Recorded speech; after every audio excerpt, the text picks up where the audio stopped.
Shalom warga kerajaan. Salah satu tanda bekerjanya iblis di dalam dunia ini adalah accusing atau pendakwaan, pemfitnahan kepada siapa? Kepada kita, para orang-orang percaya ya, pada hamba-hamba Tuhan. Bayangkan saja orang sudah meninggal, dikorek-korek, dicarikan saksi-saksi palsu. Ini sungguh-sungguh terjadi saudara. Ada yang memang benar-benar salah, sudah mengakui, sudah diskor, sudah dihukum, masih dikorek-korek. Ya, saya tidak usah sebutkan lah siapa itu. Tetapi kita mau belajar bagaimana saya sampaikan minggu lalu, the God that stooping down, Tuhan yang membungkuk ke tanah. Di dalam Filipi pasal kedua dia berkata, segala dosa itu karena selfishness. Tuhan Yesus mengajarkan hidup yang selfless. Dia yang dalam rupa Allah, yang setara dengan Allah, pada mulanya adalah firman. Firman itu bersama-sama dengan Allah dan firman itu adalah Allah itu sendiri. Katanya orang tanya, di mana Yesus berkata I am God? Dia berkata I am. I am itu namanya Tuhan. I am who I am. Ehye eser ehye. Dan kita melihat bagaimana dia tidak menganggap kesetaraan, betul-betul stooping down, tapi mengosongkan dirinya, kenoo. Ya, saudaraku, kenosis itu mengosongkan diri. Dan mengambil rupa seorang doulos, seorang hamba. Raja jadi hamba, betapa rendahnya. Lebih rendah lagi dan menyamakan dirinya dengan antropos, dengan manusia. Bahkan mati di antara kayu salib. Hari-hari ini kita melihat ketidakadilan juga di negara kita. Orang-orang yang model kayak Barabas malah dibebaskan, ya, dan sebentar lagi akan bebas. Tetapi yang menyampaikan kebenaran dihukum seberat-beratnya. Jangan kecil hati, itu tanda revival akan datang.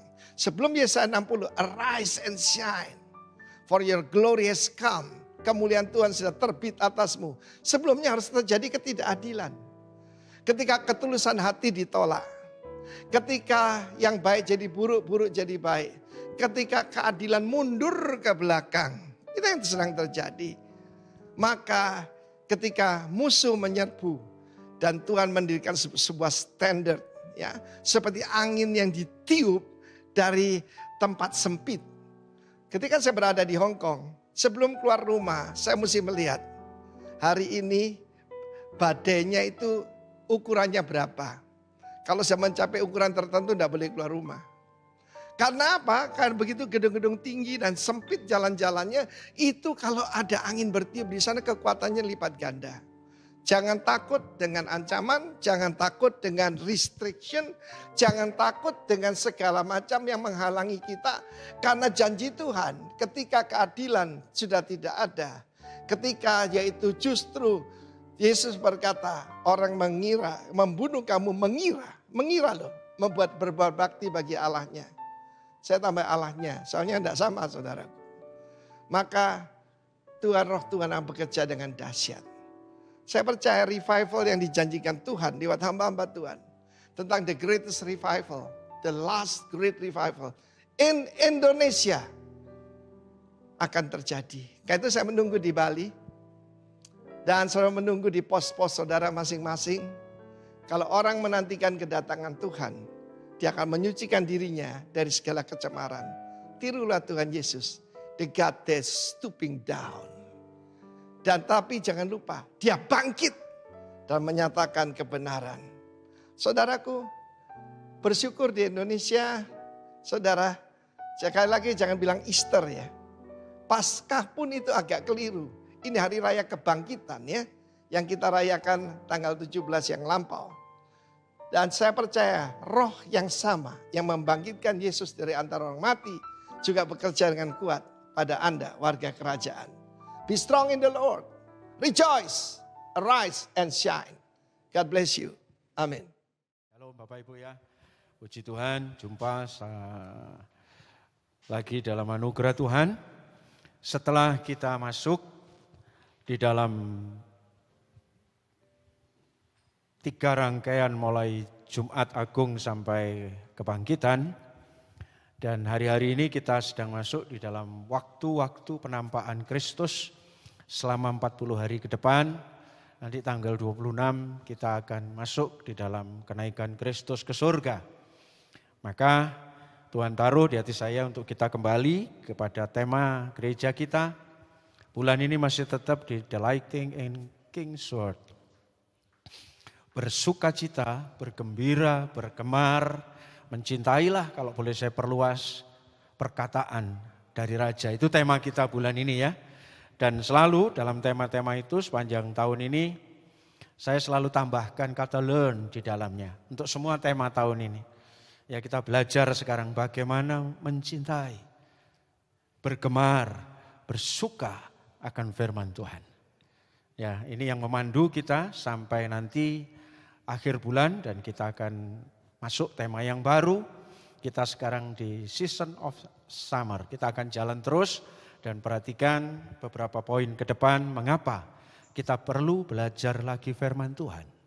Perlu belajar menyukai lagi firman Tuhan. Saya ajak Bapak Ibu kembali, kenapa kita perlu belajar lagi? Ya, karena ketika manusia jatuh dalam dosa, manusia itu bukan saja kehilangan hubungan dengan Tuhan. Tapi pada saat yang sama manusia itu juga kehilangan divine nature. Artinya naturalitas ilahi, sifat-sifat Allah di dalam diri manusia itu ikut hilang. Ini sebetulnya yang jauh lebih berbahaya. Ini jauh lebih merusak. Ini jauh lebih menghancurkan hidupnya. Memang pada saat Adam dan Hawa gagal mempertahankan ketaatannya dan menuruti kehendak iblis, hari itu firman Tuhan katakan kalau engkau makan buah itu maka engkau akan mati. Ternyata sudah disampaikan oleh Ibu Nancy pada saat ibadah Jumat Agung bahwa sebenarnya kematian itu terjadi pada saat itu. Walaupun fisiknya masih tetap hidup dan fisiknya Adam dan Hawa masih tetap normal. Tetapi dia mati. Dan salah satu kematian yang paling bahaya adalah ketika kehilangan lagi sifat-sifat kealahan dalam diri manusia. Perhatikan ini ya. Orang boleh kehilangan apapun. Asal tidak kehilangan naturalitas ilahi dalam dirinya masih bisa ketolong, saudara. Sejahat-jahatnya orang. Kalau masih punya Roh Kudus di dalamnya, masih tidak menolak kasih karunia, masih ada peluang orang untuk dipulihkan. Sebelum manusia jatuh dalam dosa, manusia itu sempurna loh. Makanya Mazmur pasal 8 mengatakan, Kau menciptakan aku, menciptakan kami manusia ini hampir setara dengan Allah. Dan memokotainya dengan kemuliaan dan hormat. Sayang, bulan madu itu hanya berlangsung 1 pasal, 2 pasal. Oke, di kitab Kejadian itu. Setelah itu dosa merusakkan semua. Dan yang paling, kenapa segala sesuatu kita harus ngulangi, belajar lagi. Hal-hal yang ilahi perlu kita pelajari lagi. Ya karena manusia sudah kehilangan divine nature. Ingat ketika Tuhan mengembuskan nafas hidupnya, pada saat yang sama sifat-sifat Allah itu masuk di dalam manusia. Tapi begitu terpisah dari Allah, ini kehilangan paling besar. Manusia kehilangan sudah semua yang ilahi lenyap. Kita bisa lihat buktinya.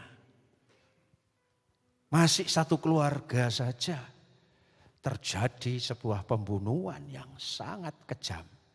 Bahkan James Elliot ini menggambarkannya lucu, saudara. Ini kalau gambar yang lebih tajam, saudara yang online bisa lihat di caption itu lebih tajam. Itu lugu. Ini Habel itu digandeng sama Kain. Diajak kemana? Pelukis ini pada abad pertengahan melukiskannya dengan lugu. Ini mau dibunuh kok. Jadi mau bunuh itu ya dituntun, diajak ke satu tempat terus ditodok gitu. Mungkin begitu karena ini bawa Nggak tahu tulang, nggak tahu kayu itu ya gambarannya. Tanpa muslihat yang aneh-aneh bunuhnya itu, lugu-luguan saja. Diajak terus dibunuh. Ya karena apa? Referensi tentang kejahatan pun juga masih minim. Masih 4 orang, papa, mama, 2 anak laki-laki. Tapi justru karena kehilangan yang namanya sifat Allah yang adalah kasih dan penyayang, tiba-tiba muncul. Ketika ada sedikit iri hati terhadap adiknya, masalah persembahan yang satu diterima, satu tidak, tiba-tiba marah. Marah, geram, iri itu dari mana sih? Itulah naturalitas kemudian akibat dosa. Dulunya enggak ada manusia, iri itu enggak ngerti, wong telanjang aja enggak ngerti kok. Adam dan Hawa sebelum jatuh dalam dosa, maaf permisi kata, mereka telanjang. Tetapi dalam kemuliaan, dalam arti. Tidak punya referensi pikiran naturalitas yang jahat, yang jorok, yang aneh-aneh enggak ada. Termasuk di dalamnya kejahatan. Ya ini karena rusaknya itu, ini yang pertama. Kenapa kita mesti belajar lagi? Bahkan hal-hal yang mendasar pun istilah Bapak Gembala. Kita belajar lagi yang dasar. Termasuk mencintai firman tema bulan ini. Kita perlu belajar lagi. Hal yang baik itu jauh lebih perlu untuk dipelajari. Karena yang jahat itu lebih mudah tanpa dipelajari itu gampang nular. Naturalitas kita sudah rusak. Dari divine nature menjadi natural sins. Jadi dari dosa yang natural sifat dosa. Makanya Cienae begitu setelah membunuh Tuhan tanya kepada Kain, di mana Habel adikmu? Jawabannya ini ayat ini terkenal. Aku tidak tahu. Apakah aku penjaga adikku? Sama sekali tidak ada empati. Muncul double di situ, sudah pembunuhan, berbohong, tidak empati, tidak peduli dan seterusnya. Betapa manusia yang paling parah dari kejatuhan dosa itu adalah kehilangan gambar diri yang benar. Makanya tidak heran manusia itu tanpa diajar kejahatan pasti muncul. Pasti. Seperti spontanitas. Seperti ada sesuatu yang mendorong dari dalam. Tapi kebaikan, cinta Tuhan, mengasihi, memaafkan, mengampuni, tidak dendam. Ya, mengiring Tuhan sungguh-sungguh, hal-hal yang baik, mengasihi orang tua, mengasihi saudara seiman, mengasihi saudara sendiri, tidak iri, itu menjadi sulit. Dan butuh terus diajar. Itu pun meleset sedikit saja terjadi sebuah kesalahan. Karena apa? Itu tadi. Maka kita perlu belajar. Maka kalau kemudian warga kerajaan baik yang online maupun yang onsite, beritanya di rokok seputar itu terus. Jangan kaget saudara. Karena manusia itu perlu terus belajar. Tidak ada waktu berhenti untuk belajar, apalagi tentang kebenaran. If you stop learning, ketika Anda berhenti belajar ya sudah berhenti hidup ini. Tetap kita butuh. Itulah sebabnya kita belajar firman Tuhan. Mencintai lagi. Nah, ketika firman itu sudah kita pelajari nanti, sebelum kita lebih jauh, kita tentu harus mengerti. Apa sih hasilnya orang kalau kita itu mencintai firman? Kalau kita tahu dasarnya, kita akan lebih terpacu lagi. Sama anak sekolah, ngapain sekolah sih kejar sarjana S1, S2? Karena itu peluang ke depan untuk memperbaiki hidup, bukan?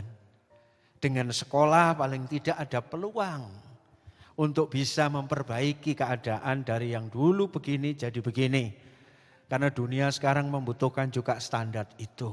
Oleh karena itu orang mau didorong untuk belajar.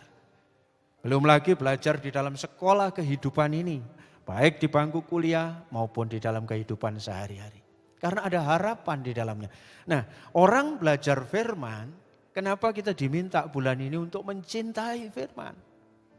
Ya karena Ada beberapa alasan, banyak. Tapi saya ingin bagikan 4 hal saja yang pokok. Maka kalau Bapak Ibu, rekan-rekan, warga kerajaan, eman. Kalau kita tidak betul-betul nanti mengasihi firman itu lebih dari segala-galanya. Jangan kita merasa, wah ini aku sudah cukup ngerti. Tidak lagi sambil lalu saja. No, ini beberapa hal. Yang pertama, ya kalau kita tidak mengasihi firman, kejatuhan dari Adam dan Hawa tadi kehilangan divine nature itu, ya karena mereka terpisah dari Allah.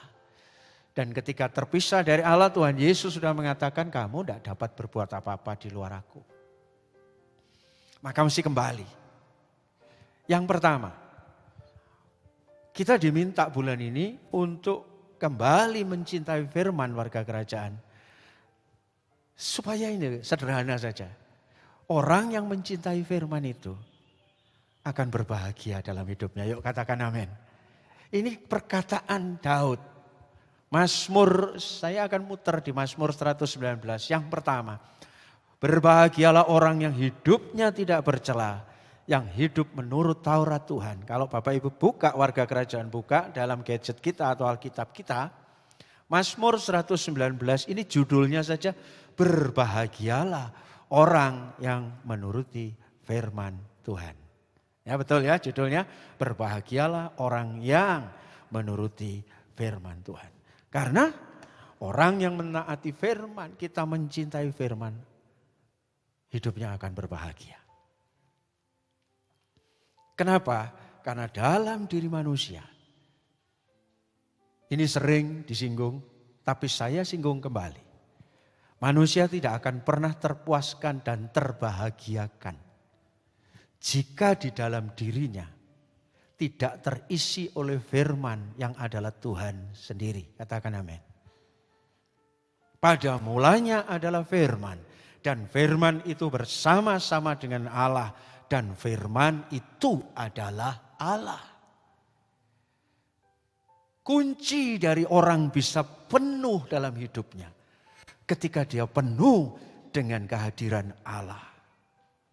Makanya Blaise Pascal itu ngomong begini, ini bahasanya begini, maksudnya there's a vacuum in the heart of each man which cannot be satisfied. Ada ruang hampa di dalam diri kita yang tidak dapat dipuaskan dengan hal lain kecuali kehadiran Allah sendiri. Ini berkali-kali Pak Roni sudah sampaikan, Pak Sukierto sampaikan, dan banyak hamba Tuhan sampaikan, Pak Surono sampaikan. Yes, ini. Karena manusia itu diciptakan dengan sebuah kekurangan di dalam dirinya yang hanya bisa diisi oleh kehadiran Tuhan. Makanya kalau orang itu nyari apapun di luar Tuhan, tidak akan pernah puas. Pasti pada ujung-ujungnya bosan. Saya punya sepenggal puisi. Manusia semua itu punya gunung untuk didaki.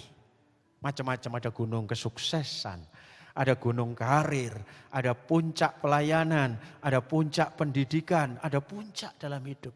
Manusia itu semua punya gunung untuk didaki.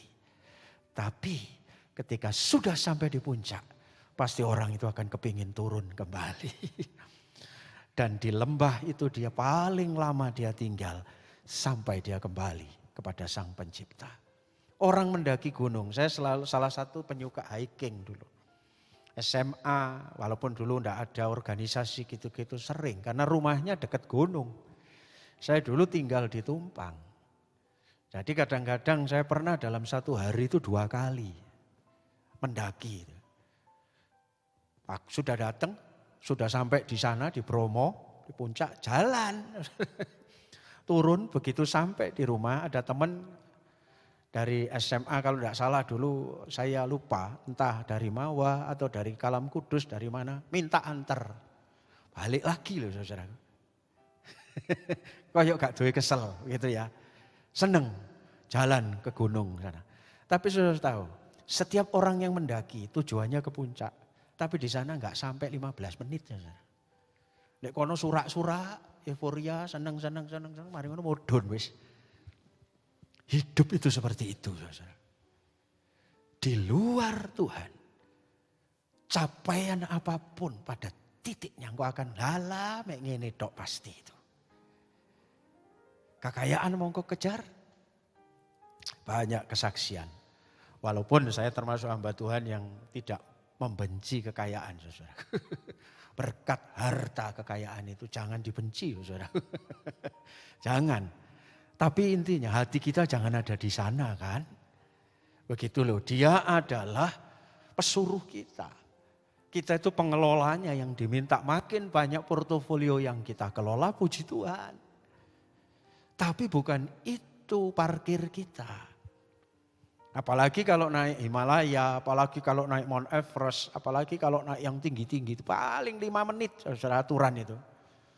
Karena begitu sampai di sana, foto-foto sebentar, tancapkan bendera, sebentar lagi situasi itu bisa berubah dengan cepat. Dan tahu-tahu kita tidak bisa turun nanti. Tiba-tiba gas keluar, tiba-tiba badai keluar, jadi cepat turun.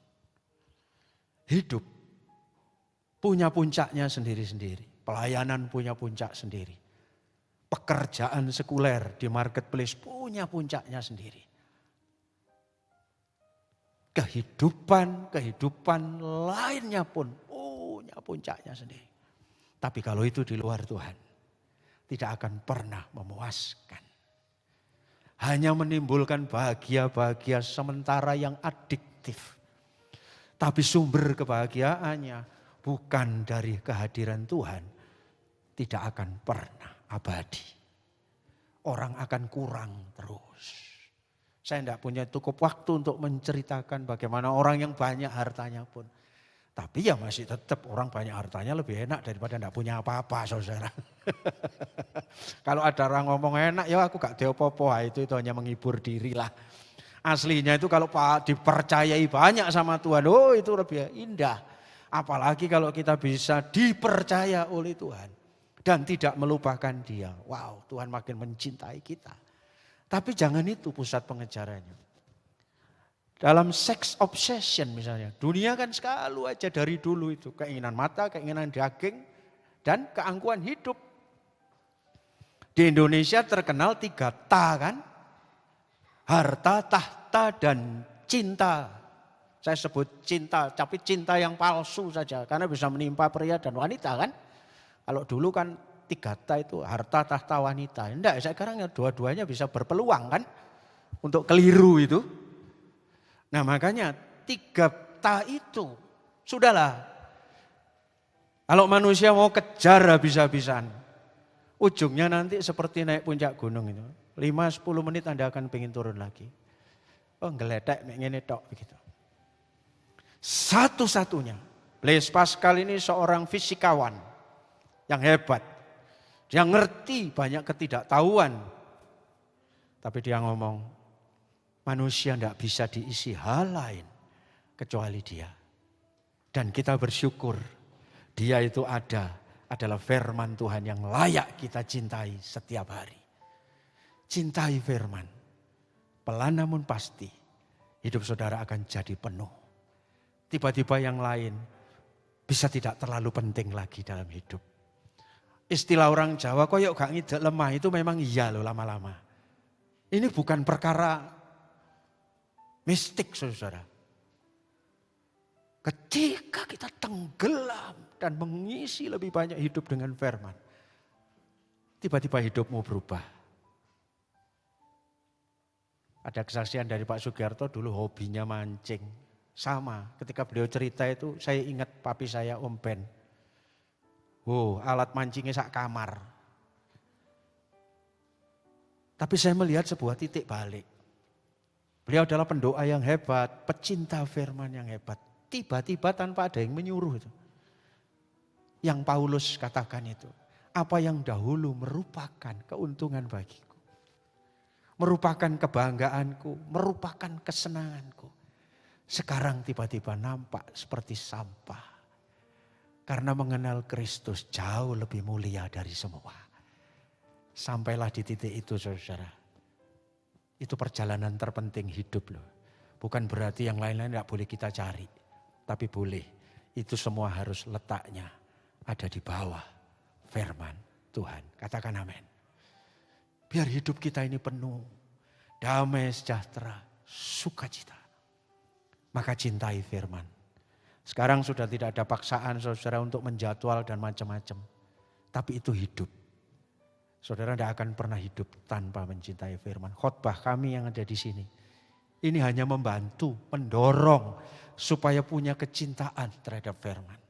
Selebihnya adalah kita harus mau makan sendiri dari sumber yang utama, yaitu Tuhan. Katakan amin. Saya tidak ngerti Pak Andreas. Tidak semua makanan yang saudara makan, saudara wajib mengerti, bukan? Dulu ketika saudara bayi, justru makanan yang tidak saudara ngerti, yang didulang ibumu itulah membuat saudara sekarang hidup. Sudah baca cintai firman. Wow, di sini saja rasanya sudah saya ingin mengakhiri firman Tuhan ini. Karena engkau masih dalam di situ. Cintai.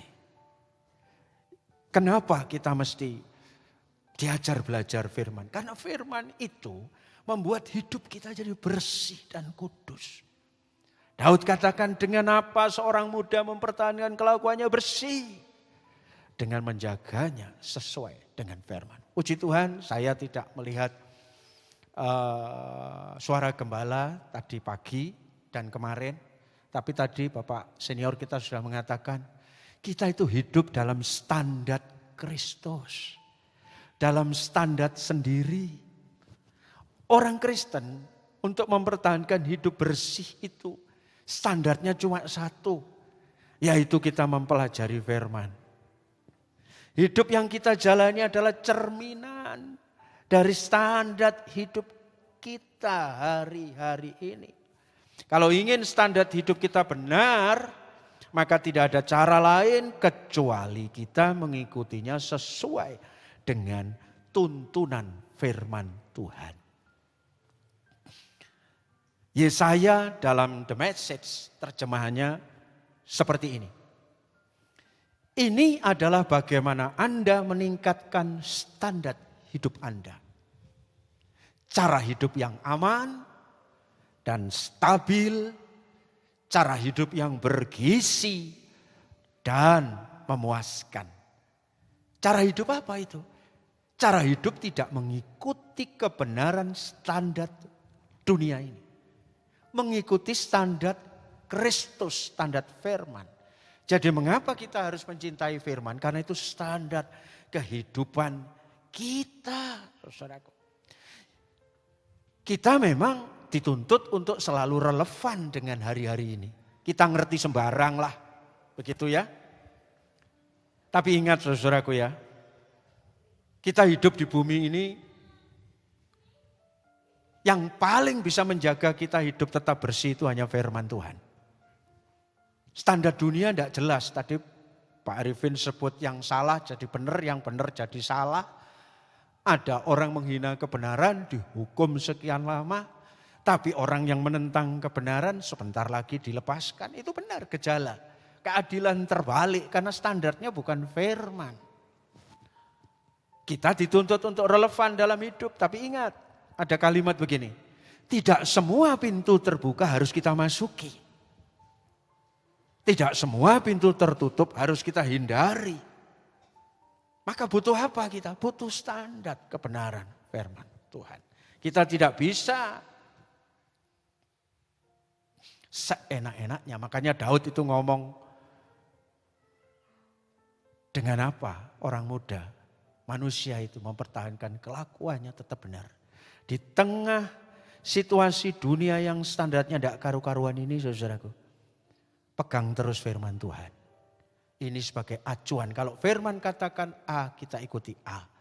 Kalau firman ikuti B, kita ikuti B. Di luar itu bukan kebenaran. Dunia sekarang menawarkan macam-macam. Macam-macam. Dan kalau kita tidak hati-hati, bingung nanti saudaraku. Bingung, sungguh bingung. Ada sebuah quote. Jika Anda ingin mengubah hidup Anda, dari Tony Robbins ya. Anda harus meningkatkan standar Anda. Kepada apa? Bukan ukuran dunia. Tapi kepada standar Kristus. Di dunia sekarang standarnya macam-macam. Standarnya public figure. Makanya di IG, di medsos, orang ingin jadi seperti si A. Beberapa waktu yang lalu kan musim orang-orang flexing, pamer ini, pamer itu. Ya dia sedang ingin membentuk standar baru. Lalu orang Kristen yang gak ngerti firman, aku kapan ya seperti dia? Aku kapan ya seperti dia? Standar dunia ini kacau sekarang. Saya beberapa waktu yang lalu dengar dari seorang hamba Tuhan, bahwa nanti akhir zaman yang paling berbahaya sebetulnya bukan ajaran sesat yang seru-seru, tidak. Nantinya itu ajaran sesat itu seperti di Amerika hari-hari ini yang lagi berkembang marak, yang oleh Barna Research itu sudah diriset betul-betul bahwa generasi milenial di Amerika itu 63% itu agnostik, tidak mempercayai Tuhan. Walaupun mereka lahir dari keluarga Kristen. Mereka sekarang menyukai apa? Menyukai yang namanya New Order Movement. Gerakan dunia baru yang lebih indah. Kita semua saudara, saling tidak menyakiti, saling mengasihi. Tapi soal kekekalan tidak perlu dipercaya. Surga itu apa? Neraka itu apa? Mereka perang tidak suka. Mereka tidak mengganggu orang lain. Tapi juga tidak mempercayai Tuhan. Hidup ini milik kita. Yang penting kita baik. Bersahabat, brotherhood, laki perempuan boleh, laki sama laki boleh. Dan mulai satu negara bagian ke negara bagian yang lain mensahkan pernikahan-pernikahan sejenis LGBT marak. Sudahlah, hidup tidak boleh saling mencaci maki. Biarlah ini hidupku, itu hidupmu. Oh keren banget saudaraku. Dan secara perlahan-lahan semua, oh ini lebih baik. Agama cuma adu domba. Timur Tengah yang orangnya full beragama perang tok. Yang tidak beragama seperti di Rusia juga kejam. Yang mayoritas Kristen juga perang. Irlandia Utara dan Selatan tidak selesai-selesai. Yang mayoritas non-Kristen juga perang. Sudahlah, itu malah membebani. Yang enak itu kita, hidup bersaudara, baik dengan semua orang, saling menolong hand in hand together. Saudara hati-hati loh. Saudara. Lalu orang Kristen yang nggak ngerti standar, iya itu jauh lebih baik itu. Apa nih Kristen wis kumpul bendino sing sirik, sing ngene, sing ngono. Iya saudaraku. Dan di Amerika mulai marah. Mereka tidak lagi menentang frontal. Tidak percaya Yesus, bukan. Itu tidak didebat. Tawarkan kehidupan baru yang lebih baik. Kalau norong orang paling cepat di depan. Jadi moralitas humanistik jauh dikemukakan. Kalau kekristenan tidak mengerti firman. Katut. Lalu mengatakan, oh ini semua baik. Sudahlah, podo ae. Hati-hati saudara, standar kita adalah Kristus. Makanya belajar firman itu penting kata Daud. Dengan apa orang muda memperbaiki, menjaga hidupnya tetap kudus. Sesuai dengan firman Tuhan. Hati-hati hari ini kita tanamkan di generasi-generasi kita. Jangan sampai anak-anak kita kena budaya baru ini. Mereka tidak saling memusuhi loh. Benar-benar rukun. Benar-benar baik. Tapi tanpa Tuhan. Lebih spesifik lagi karena latar belakangnya lahir di Amerika. Tanpa Kristus. Hati-hati, hati-hati. Dan ini perlu sekali kita bawa setiap anak untuk datang lagi kepada Tuhan. Lanjut, kenapa kita mempelajari firman? Diminta bulan ini mencintai lagi, delighting in King's word. Supaya kita lebih bijaksana. Perintahmu membuat aku lebih bijaksana daripada musuh-musuhku. Sebab selama-lamanya itu ada padaku. Aku lebih berakal budi dari semua pengajarku. Sebab peringatanmu ku renungkan. Aku lebih mengerti daripada orang tua. Sebab aku memegang titah-titahmu, kata Daud. Hidup lebih bijaksana. Tadi saya tambahkan di dalam family pun. Kalau kita standarnya tidak firman Tuhan. Di Amerika, di dunia-dunia yang humanistik seperti itu. Wes punya anak telu itu loh durung diberkati, saudara. Jangan ikuti itu dunia yang lagi kacau. Mereka tidak di bawah naungan sebuah covenant ilahi. Gak cocok ya sudah. Buyar kita tetap saudara toh. Ini lebih baik.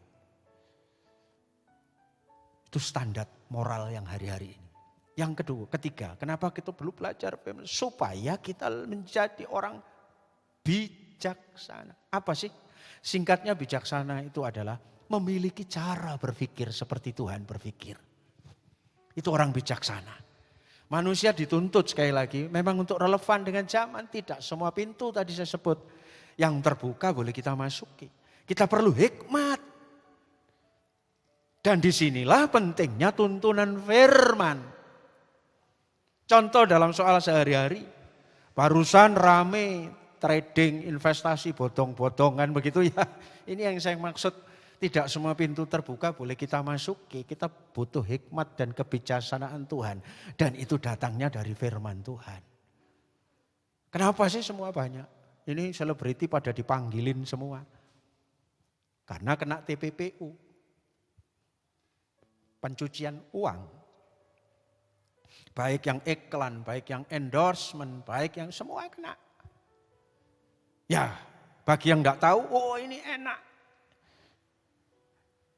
Mudah dapat uang. Sebentar Crazy Rich bisa, beli ini, beli itu dipamerkan. Lah aku baru 1 tahun sudah bisa beli ini. Gitu. Yang lainnya kepingin, ayo endorse, masuk. Tidak semua pintu harus kita masuki walaupun itu terbuka. Kita butuh hikmat dan kebijaksanaan tuntunan dari Tuhan. Dasarnya apa sekarang kita bongkar itu? Adalah keinginan untuk cepat menjadi kaya. Dan itu sudah sejak zaman dahulu kala Tuhan mengatakan cepat ingin kaya. Itu akan membawa orang kepada kesusahan hidup.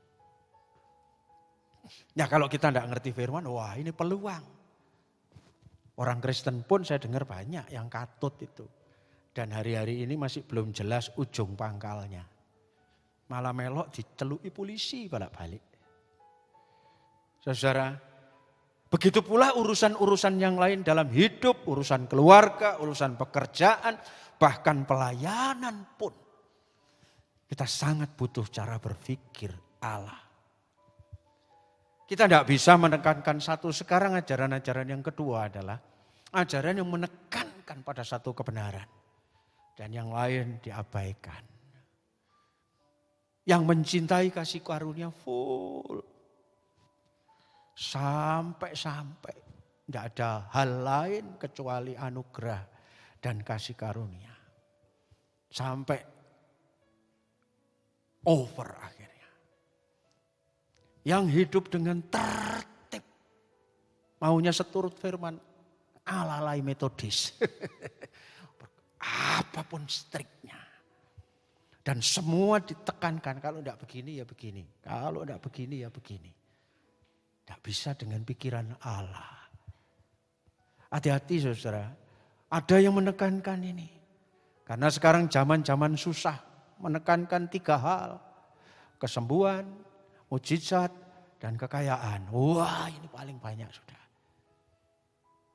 Tapi mari kalau kita mau belajar firman lebih jauh. Kita akan dibawa kepada pemahaman secara komplit. Kita akan belajar dari hidup Yesus. Kita akan belajar dari hidup orang-orang yang mencintai firman. Mereka semua dikendalikan bukan oleh pikirannya. Tapi dikendalikan oleh cara berpikir Allah. Karena hati-hati. Banyak jalan yang disangka orang lurus. Tapi ujung-ujungnya membawa maut. Maka kita perlu bijaksana dalam hidup. Sampai akhirnya kebebasan yang sungguh itu ini luar biasa. Oh ya, masih belum ini ya. Perintahmu membuat aku lebih bijaksana daripada musuh-musuhku. Aku lebih berakal budi daripada semua pengajarku. Sebab peringatanmu kurenungkan. Aku lebih mengerti daripada orang tua. Bukan berarti diang lama ya. Sebab aku memegang titah-titahmu. Daud full karena cintanya akan firman. Dia menjadi orang yang betul-betul dikendalikan oleh firman Tuhan. Jangan biarkan aku melupakan firman-Mu, kata Daud. Adalah satu-satunya, karena firman-Mu adalah satu-satunya harapanku. Karena itu selamanya aku akan taat kepadamu. Ada kalimat bagus di sini. Bebas dalam batas-batas hukum-Mu. Keren ya saudara ya, itulah namanya bijaksana. Yang oleh Paulus kelak diterjemahkan, segala sesuatu boleh. Iya, segala sesuatu. Katakan hari ini bahasa hari-hari, halal atau haram, sudah halal semua. Tapi apakah hal itu berguna? Apakah hal itu berfungsi untuk membangun? Apakah hal itu membuat Tuhan disenangkan? Itulah cara berpikir secara bijaksana. Daud mengatakan, aku bebas. Tapi dalam batas-batas hukum. Dan itu hanya bisa didapat ketika dia betul-betul, jangan biarkan aku melupakan firman-Mu. Itu adalah satu-satunya harapanku. Luar biasa loh itu firman Allah yang hidup menerjemahkannya. Aku bebas dalam batas-batas firman. Saudara, engkau tidak bisa menjaga generasi ini atau hidupmu di mana engkau berada. Tapi ketika firman itu ada di dalammu dan saya di dalam, tidak usah khawatir kemanapun kau pergi. Firman itulah yang membuat kita bebas sekaligus kita punya batas-batas untuk tidak salah dalam melangkah. Baik di marketplace, di pelayanan, di dalam hubungan pekerjaan, apapun juga. Ini pentingnya kita mencintai firman. Itu quote-nya saya ambil aja sebagai quote dari Raja Daud. Yang terakhir, orang yang mencintai firman pasti akan dituntun di jalan kemenangan. Firman-Mu itu pelita bagi kakiku dan terang bagi jalanku. Bukan berarti sepanjang jalannya mulus-mulus, tidak. Tapi ujungnya adalah kemenangan. Istilahnya Pak Sugiarto pada hari Jumat keren. Lakon itu menang karya loh saudaraku. Kalau kita ngikuti firman, hari ini mungkin kita dibawa oleh Tuhan sedikit off-road. Ya, gereja kita agak off-road. Apalagi 2 tahun ini. Kita hubungan juga susah. Tempat masuk di hotel yang full AC, tidak ada ruangan sama sekali juga tidak boleh. Puji Tuhan dikasih tempat oleh Pak Agus Eko Bono di tempat ini, puji Tuhan. Dan kita masih tetap bisa ibadah. Seolah-olah jalan kita ini off-road. Tapi percayalah, ketika orang memegang firman dan firman jadi pelita bagi kakinya, ujungnya adalah kemenangan, saudara. Ujungnya adalah kemenangan. Mencapai akhir dengan benar. Ada sebuah quote lagi. Dan itu kuncinya hanya ini. Berlama-lama dengan Tuhan dan firman-Nya bukanlah sebuah pemborosan waktu. Tapi sebuah investasi yang akan kita tuai sampai kekekalan. Karena tidak bisa tidak saudaraku. Mari kita cintai firman. Kita akan dibawa masuk kepada jalan-jalan kemenangan. Daud itu ya, ketika firman itu jadi pelita kakinya. Dan terang bagi jalannya. Maka dia tidak akan pernah tersandung. Zaman ke depan tidak mudah. Tapi ketika orang-orang Kristen, anak-anak Tuhan, betul-betul rela menginvestasikan waktu bersama-sama dengan Tuhan, maka kemenangan itu menjadi sebuah kepastian. Di luar itu tidak ada. Maka cintai firman. Ayo, ini belum terlambat. Walaupun ini yang bulan April sudah akan berakhir, tapi biarlah ini menjadi turning point kita. yang mulai tidak rindu akan firman, kembalilah saudaraku. Cintai itu. Delighting in King's word, maka engkau akan penuh. Tiba-tiba engkau akan bijaksana lagi. Tiba-tiba engkau akan mampu menjaga diri tetap kudus.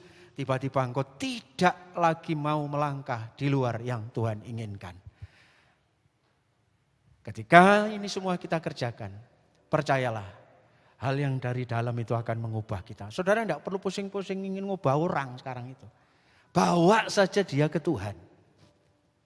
Kalau Tuhan sudah bekerja, kuasanya bekerja, tidak ada yang tidak mungkin terjadi. If you meet the king, everything is changing. Ketika engkau ketemu raja itu, segala sesuatu pasti berubah. Dan kiranya firman ini memberkati kita semua.